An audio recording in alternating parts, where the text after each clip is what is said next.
Hey everyone, coming to you with today's daily devotional, continuing in 1 John chapter 3. Last time we saw John talking about how we're God's children and that defines who we are and how we're supposed to live. But then he gets into when we don't live like that. Everyone who commits sin breaks the law. Sin then is law breaking. And you know that Jesus was revealed in order to take away sins, and there is no sin in him. Everyone who remains in him does not sin. Everyone who sins has not seen him or known him. Little children, don't let anyone deceive you. The person who does right is righteous in the same way that he is righteous. The one who commits sin is from the devil, because the devil has been sinning from the beginning. This is the reason why the Son of God was revealed, to undo the works of the devil.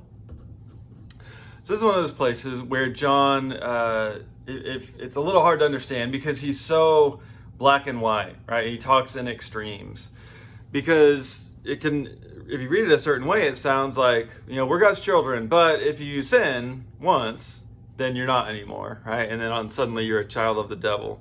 And I don't think that's a healthy way to understand our status as God's children or what sin is. Right? He says sin is law breaking. But again, for John and for Jesus, the law is not a set of rules. The law is that we're to love one another as Christ loved us. And so sin is just a refusal to love. Right? It's choosing not to be like our Father who is love. And so, it's not about meeting some standard, right? But are we choosing every day to live in love or to go the opposite direction? If you read it carefully, he's not saying that we become the devil's children somehow, right? There's only one creator, and so we all belong to God no matter what. The question is, are we acting like it? Are we acting like God? Are we acting like Christ? Or are we acting in the opposite, in unloving, devilish ways? And it's something we do want to watch out for, right? I think when he talks about not deceiving ourselves, it's not to say, well, obviously I don't sin anymore, right? I don't know if anybody gets to that point. And John himself talks about confession earlier. It's deceiving ourselves is to think that we can act in unloving ways and not have it affect us somehow. No, I don't know if it takes away our status as God's children. I would say nothing can do that because God's love is so powerful, but it does have an effect. Don't deceive yourself and think that living in an unloving way isn't going to have real consequences in your life right now and in your relationships.